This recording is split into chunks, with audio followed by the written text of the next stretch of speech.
There you go. Right, good. Right. It's been a little while, Darren. Yeah, it has.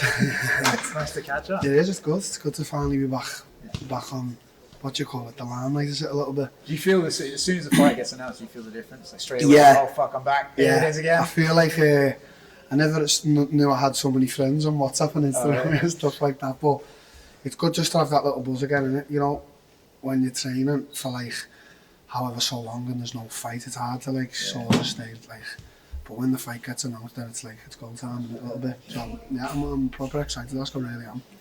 It's funny you mentioned about the WhatsApp and stuff, because we haven't spoken in a while. You're a hard guy to keep the number of, Darren. I don't know if you know that. Everyone says that. I like sent a telegram. I was like, one tick, last seen a long time ago. I was like, he's gone again. Everyone says I'm a hard guy to get hold of, so it's like I seen your request on it. I was like, oh my god, Oscar, and we spoke. But then, you know, it's mad on Instagram, you never not replying to it. It's because you get that many messages, they just end up going further and further, and you're like, you forget, and it's just like, it's great. That Instagram, like, I can't imagine people with like the millions of followers what it's like, because even me, like, I'd say daily, it's like 50 to 100 messages, just off normal, you know what I mean? It's crazy. And you're only replying to the ones giving you abuse. Yeah, obviously. The people who are being nice and offering money, I'm just like, nah, I don't care. The ones who are giving me abuse, I'm like, okay, let's go. Yeah. Mostly petty. Yeah, of course. I mean, I love it when he shares like just the voice notes of you, being like, I can push you in the dick, and stuff like that. Yeah, it's crazy. Yeah. How the fuck did Netflix come around? I don't know. Obviously, Paul Smith, who's obviously in the Thunder, who's my manager and stuff like that, he told me, like, this was like last year, that he kept reaching out to Jake's management and stuff like, listen, Till's here, if you need him, stand up, back up, fight or whatever like that, he's here. And never got a reply. And obviously, what you do with that stuff, you just keep persisting and persisting. So you're in the back of someone's mind, always, aren't you, subconsciously. So we had a few offers on the table, like Misfits were there, we had other things and that, and they just come to us with this fight, and we liked it, and they seemed to like it, and within a matter of like 2 weeks, it was sort of done, dusted over the line. So Netflix, man, can't believe it. Yeah, I was going to say, for you, is it like, obviously, you want to be active, right? You're trying to get back in there. I do, yeah. But the ability to be active, get a bit of money, but mainly being on Netflix is like, what an opportunity. Well, yeah, like I've just been speaking to you then, like, anyone who's a subscriber of Netflix, like £10 a month, something like that, will be able to watch this fight. Yeah. So, you know, whether they're just going to be watching like the Mike Tyson fight or whatever like that, that's fine. Yeah. Whether they're going to be watching like the Mike Tyson Jake fight only, you know, let's say they tune in a few hours before and I'm there, you know, Julio Chavez, because he's got a massive following anyway, cover the boxing. So it's just it's quite overwhelming. Netflix sharing my own shit. Do you know what I mean? Well, also, I mean, there'll be press conferences and all this sort of stuff, and you're never shy of causing a scene. I will be causing a scene, mate. I'll be calling everyone out on that stage, bar Mike Tyson. So. It's actually funny, the Mike Tyson Jake Paul thing. I still don't really know what to make of it, but the other day, I don't know if you saw the press conference between the two of them, as they're facing off, Jake did that, and I was like, you fucking need Mike Tyson. Yeah. It's because we've all got so much respect for Mike, haven't we? But I get it from Jake's side. He's trying to build the fight, and you know, as you just said, it's probably going to be the most watched fight of the century. So whether you love it or you hate it, you've got to tune in and see what happens. You know, Mike could beat him. He really could beat him. He's still got it. You still see him on pads. He looks in shape. So, but Jake, I was going to say before, Jake looks massive. At the moment, looks huge because it's obviously a heavyweight. So, yeah, it's going to be an interesting tuning. For you, it's a boxing sort of debut, and you're picking a pretty high level to come against. Former champion. Okay, obviously he's got a reputation of sometimes he's like good, sometimes he's bad, but it's still a proper quality opponent for you to get in there against. I don't take easy fights, do I? Oscar could have took any fight. It's just right back in the mix, right at the top, whether it's UFC or boxing. You know how I get down, mate. So yeah, it's a good opportunity for myself. I've just got to shine. 9 weeks from now, I've just got to shine on that big stage in Texas. Big platform, mate. There's part of you think maybe it's almost just the sort of guy that you are. You have to take these level fights, otherwise you can't get up for it. It's like you're going in there, it's going to be dangerous. You got to be like, fuck, I'm rolling the dice and giving it. Yeah, of course. Just giving it a go, aren't I, in boxing, just seeing what happens, seeing whether, as I say, you know, I can make a big impact in this boxing, this influencer game, you know, even in the professional side of things. So it's I just love these challenges, mate, and it's, you know, it's my bread and butter, it's my background, boxing, striking, Muay Thai, stuff like that. So, you know, I feel like I'm confident going in there, mate, I really am. And I feel like this is a good time to get someone like Chavez. Yeah. So, what's it been like not throwing kicks in training these days? It's crazy just coming in, literally just as I say, just boxing. I just come in my days of boxing. It's all heavy on the shoulders, stuff like that. But yeah, I do miss MMA a little bit. I'll be honest. I haven't said I'm done with MMA. I just said I wanted a little change up in things, and that's what I'm doing. Let's say the next 2 years, 3 years now, and then who knows, mate? You know, I still speak to Dane and Hunter on the regularly, so they've invited me to the Manchester show as well. I was kind. Do you know what's funny? I was like, I wonder if Till fucking show up there. I'm going to, yeah. I'm going to. Well, I spoke to Hunter, and we were speaking back and forth. And he was like, "How's things going?" And I said, "It's going great." He's like, "Are you going to the Manchester show?" And I turned around to him. I was like, "Yeah, I'm going to buy some tickets because I can't get free tickets no more." And he was like, "Don't be silly, mate. Come as my guest." So that's nice. It's actually funny. I was talking to Hunter about you a week ago, and he said you guys had spoken. He's like, "I love that guy." Yeah, he does. He loves me. I think him and Darren just love the bluntness of me. Like, I've never chatted shit about the organisation. I've never, you know, I've always been, I wouldn't even say I'm a company man. I'm just sort of, I've always, like, even had this relationship with Hunter Dane. I'd rather, if I've got a problem, I'd rather just have it out in the DMs with them than make it public. I think that's, I don't know why fighters do that, make all that shit public. I feel like it's just going to be bad for them in the long run. Well, I mean, if you look at history, it's not really worked out for many of them. No, and if you look at, like, the likes of Nate Diaz and all these other people who wanted to get out the contract, they couldn't because they had a bad relationship. Whereas I was like, you know, Hunter, I really want to do other things. Like, you know, if you could grant me this wish, you know, get me. And he was, mate, what a dude. Yeah. Well, I hope he sees this. What a dude. He's a proper cool dude. I've got a hell of a lot of time and respect for him. And as I say, mate, he didn't have to invite me to the Manchester show, but he said come as a guest. So, you know, there's me. I'll be front row and centre again. And at 4 in the morning, hopefully. Bright light. Me and you. Yeah, well, fuck, I wish. Do you, the thing about the Netflix thing that's exciting is Jake Paul's already put it out there that if you look good, the winner looks good, whatever. I want to hold him to that now, mate. When I do win, when I win, when I knock Chavez Jr out, I'm gonna get on the mic or whatever, watch Jake's fight, and I'll be riding in the mix because I'm gonna hold him to that fight now. Fuck him fighting Tommy, fuck him fighting anyone else, or this McGregor Canelo. I'm the same size as him, so let's see. I'm half expecting you to jump in the ring. Most probably, yeah. With a pint. Yeah. After the win, with a pint, just jumping in and having it. I probably will do that. So, I didn't make him do that. If he does do that. Yeah.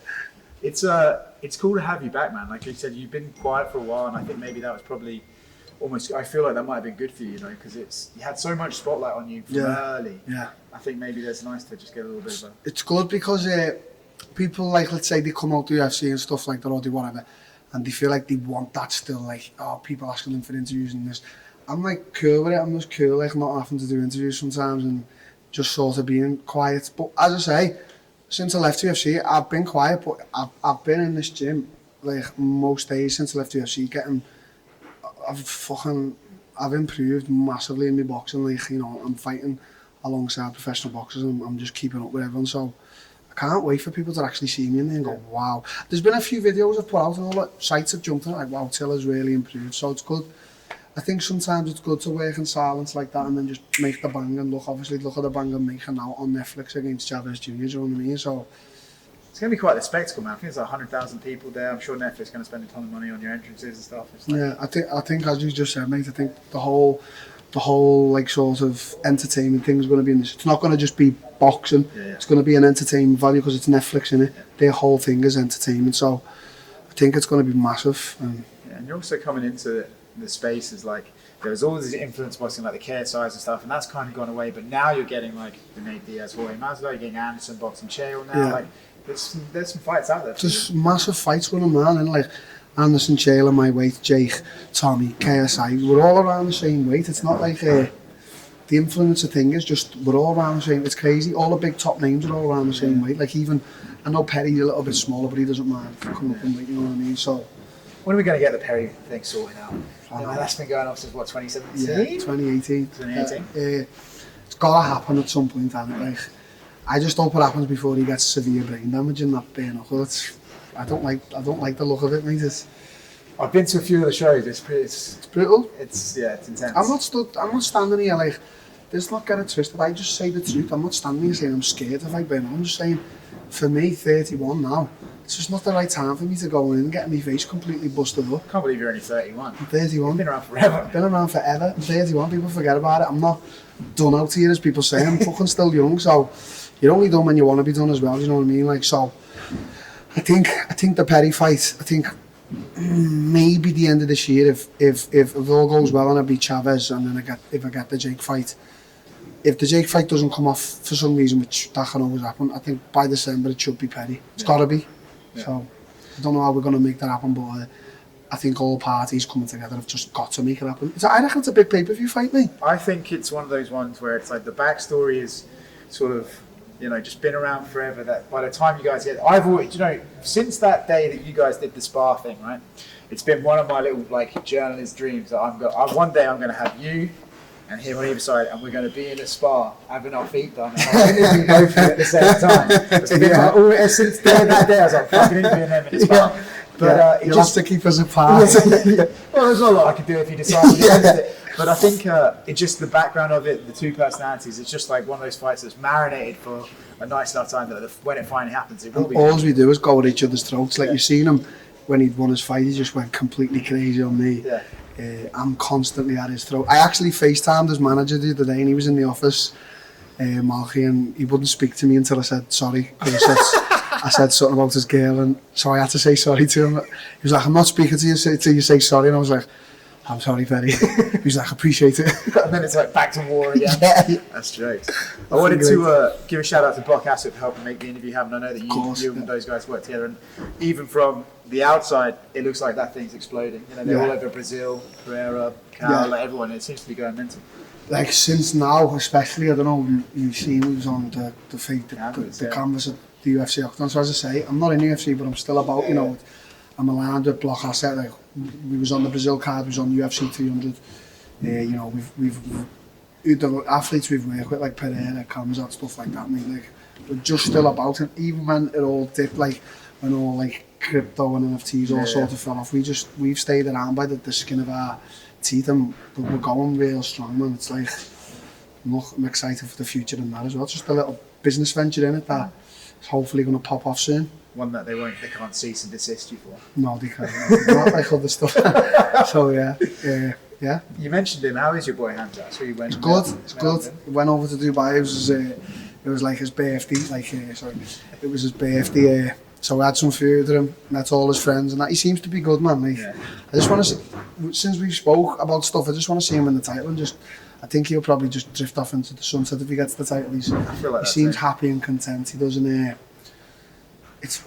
I don't know. I hope it's going to be soon. I think he's fighting Whittaker on June 22nd. Yeah, so he fights just like basically a month before me. So, How'd you see that fight go? You fought Rob. I fought Rob. He fucked me up. I beat him for 5 rounds on the feet, and he took me down and beat me. I think Kamzat does beat him. He's just got to be very careful. Whittaker's such a crafty opponent. Like the way he mixes his strikes up with his takedowns is I don't think he's going to start shooting for takedowns on Kamzat, but I think Kamzat's shooting on Whittaker. You know, you've seen when Whittaker fought Yol, he's got great defence. But I think if Kamzat's going to beat him, which I do, I think he's going to beat him in the second round. I think he can stop him. And Kamzat, he's got power, man, on the feet. Like he can really punch and kick. So it'll be a good fight. I remember you and Hamza trained with Strickland in Vegas, and Strickland was the champion. So you got to test yourself against him. You fought DDP. That went back and forth, but you hurt him numerous times. So you know, I feel like people kind of just want to write you off maybe because of your personality or what. But you've been against these guys, you tested yourself against them, you know your level. Yeah. Do you know what I mean? So do you sort of look at the UFC and go, I know I can compete with those guys. I just had a fucking shitty run. Yeah, I can. I'll be back in there. DDP, Strickland, like me and Strickland done 12 rounds in the boxing gym, you know, like I'm not out my depth with these guys, and even them guys are not out my depth. I've just had that, you know, one of them runs where it just like hasn't come together for me, and I've probably made a bad few choices, and so that's what I mean. On my return, I think I'll still be able to mix it up with all the top guys. There'll obviously be a new wave of guys, you know, your Izzy's and your Pereiras are coming sort at the end. So I know I can mix it up with them. I've just got to put it together right, and when I do, I'm the best. And when I don't, I get, you know, beat. So I can do it. I can definitely do it. I'm looking forward to seeing you in Dallas, mate. Yeah, I am. I can't wait for it. 9 weeks from now. Obviously, 8 weeks Saturday. It's going to come around fast as well. stuff like this comes around fast. It's like you blink and you've done your whole camp, your whole diet, you've been through the highs and lows of it, which is always the way, and next minute you're in the ring fighting. It's crazy. It's going to be surreal being on the stage next to Tyson. Yeah. Just whispering his ear, biting. Yeah. It's going to be crazy. I think Mike Tyson, he's just every young boy who got into fighting like hero, isn't he? So whether it's boxing or MMA, he's everyone's hero, isn't he? Yeah. So yeah, it's going to be surreal, and I'm just glad to be a part of it now. I remember I saw Tyson in Vegas once at a shithole casino, and he was by himself playing craps, and everyone noticed who he was, started like following him, and he just turned around and went, "Get the fuck away from me!" And like the whole crowd went, we're not going near him if he flips out, mate. Fuck that. Even at this age, he's still a dangerous man, isn't he? So, yeah. Darren, I appreciate it. Nice one, Oscar. Appreciate it, mate. Thank you very much. Cool.